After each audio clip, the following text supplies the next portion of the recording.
Yo, YouTube, thank you so much for stopping in to see this episode. I cannot explain how excited I am about gamification of finance. GameFi.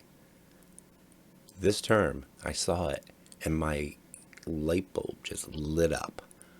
Why hadn't I put this into perspective in that terminology? But I love it. In this video, I'm going to go over what exactly that means and why I believe it is going to change the world in the most fundamental ways. The idea of gamification of finance will have as big of an impact to the human society as duct tape and toothpaste, and possibly the internet as a whole. We all understand a few basic principles. The idea that money is power, or money makes the world go round. These things have been established for the longest time. Understanding how to manage money is critical to controlling that power. Thus, education of how money works has always been held behind a gate. You either needed very strong parents, strong educational systems, social settings, and mentorship in order to be able to harness your money and even have exposure to some of the fundamental ideas that make finance what it is. As a society, we've learned countless things via gaming and simulations. So many high-end professions and occupations these days use it day to day for training, education, and even execution. As I've progressed through my crypto understanding and knowledge in the world of NFT gaming, I cannot explain how amazed I am at how some of these programs and platforms are teaching core financial concepts to players in a very basic way and instilling values that had never been there prior.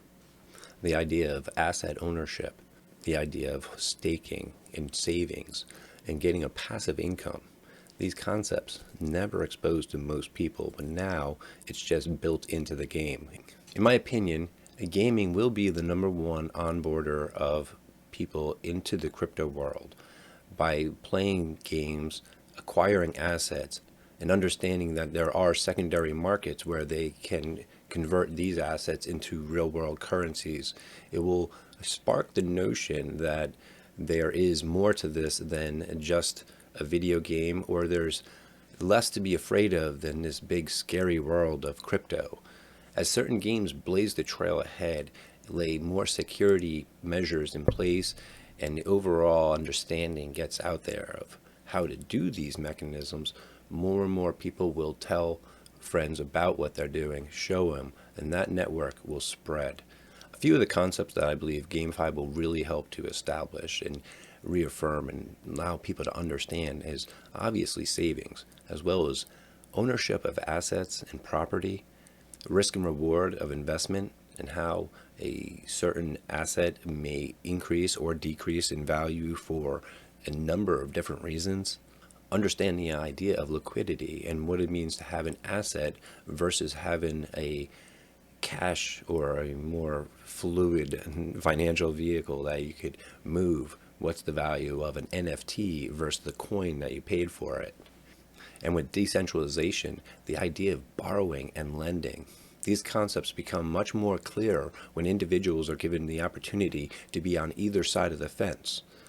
Never in history have we had an established system where people could loan their money to complete strangers within a trusted manner. By gaming, going out and racing horses or playing cards or doing whatever they want, playing an MMORPG, people are going to be onboarded all the way through these systems, all the way back to the fact that they can borrow against their things, that they own an asset that other people value and know how to work with while they are sleeping. And that in itself is passive income. That is how people get ahead. If you can be making money while you're sleeping, while you're out having fun, while you're at the beach enjoying your time, and your money's working for you, that's how you get ahead. So two platforms that I've recently been exposed to and have been exploring are Splinterlands and Zoo Crypto World. I'm planning on doing more in-depth videos about them specifically as I get more familiar with them and as I gain trust. In the first week or two, I don't want to be passing along anything to you that I'm not really comfortable with. We need to know these two both seem pretty stout. Splinterlands, especially, purchasing cards and being able to rent them out while you're not using them is such an amazing concept. They're not only using an old school proven game genre, they don't have to reinvent the wheel, even though they're doing interesting things with it. More importantly, their economics and their tokenomics behind it are absolutely amazing. They're teaching people to not only save their coin, they're giving their coins different values. For example, the voucher system, which allows the user to stake their SPS coin in return for vouchers. The vouchers are then used to pre-purchase packs for the upcoming edition of cards coming out. As we all know, being the first one to open a valuable card gives you an incredible advantage to be able to sell it or, in an amazing thing, rent it. In finance, one of the very old concepts is property ownership. Buy a rental property, allow people to come in, use it, leave, you pay the mortgage, you make a profit. In Splinterlands, some cards are incredibly powerful. If you have the opportunity to purchase one or open one at random, you can then put it out in a rental program, and I'm telling you what, people will rent it. There is a very active rental program. I'm pretty amazed by it, to be honest with you. And it's competitive. They allow the users to price them out. It's an open market. So things are happening. It's moving.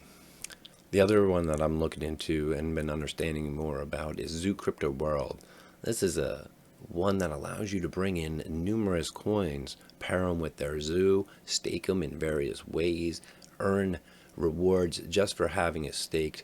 You can purchase NFTs, play a game with them. The game is active, and everything begins to compound in and of itself. We're being on the system and being invested into the system.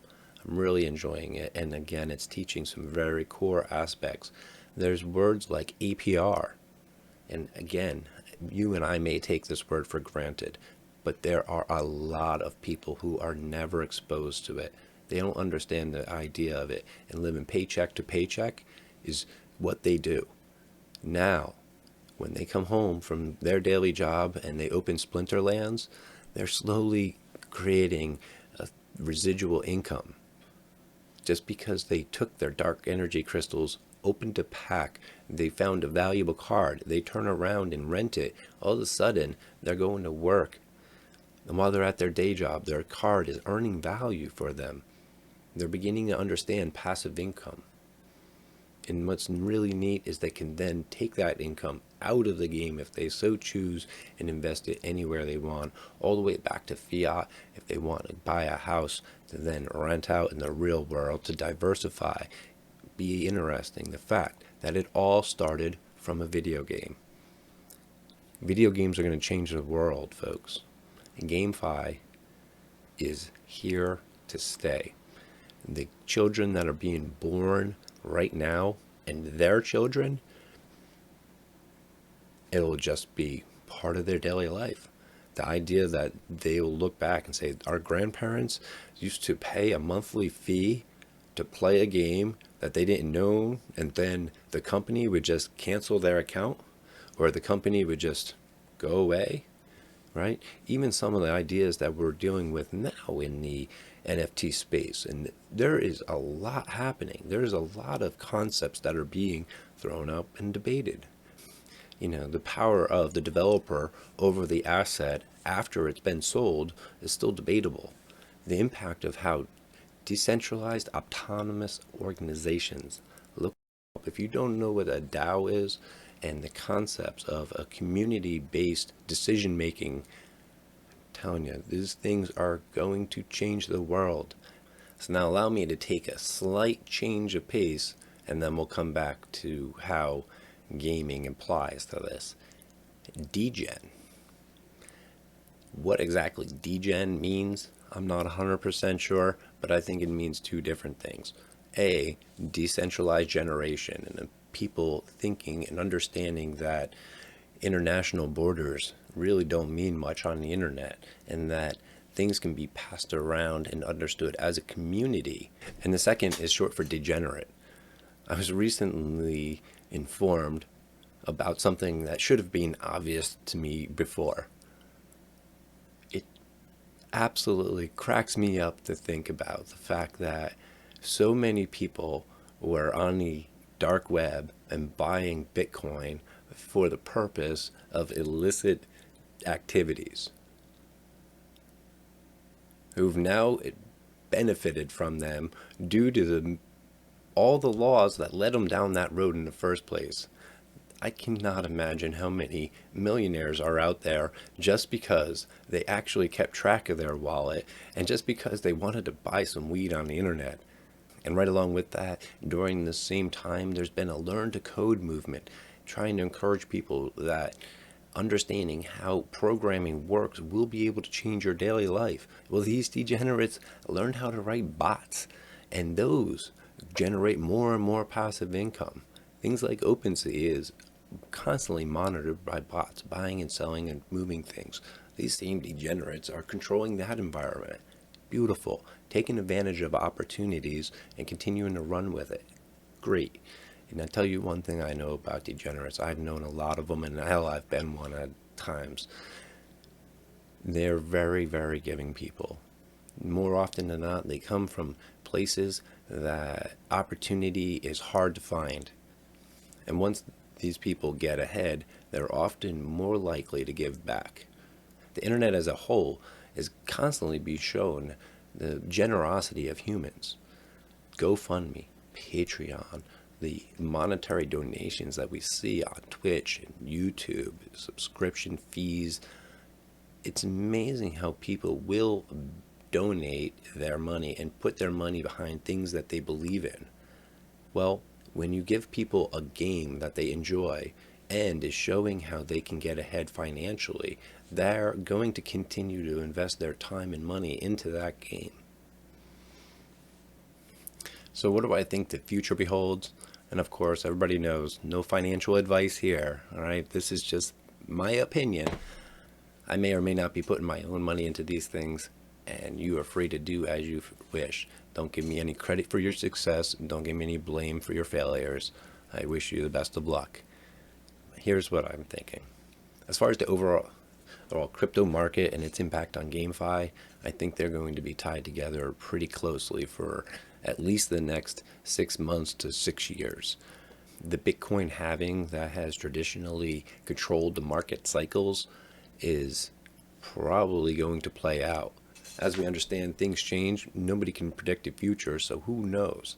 There's a reasonable chance that when that happens, these games will absolutely spike because people will understand that these hold an actual value. It is more along the lines of stock market thinking in the late 90s when people were trying to evaluate, well, what is this internet site? It doesn't do anything. Well, this one's good because it sells pet food.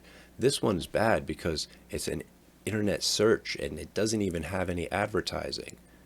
So pets.com is the winner and this Google one is clearly the loser. We don't know where these games are going to go. We cannot pick the future, but I tell you, at least for the current time, the ones that seem like they have a true utility that matches what people are used to, I think those are going to be the near-term winners. I also believe that within the next year, we're going to see numerous sites that try to be launch platforms and competitors to Steam. And as we hear more and more about the metaverse and the interoperability of game assets, a universal platforms, coins, and tokens will sort itself out.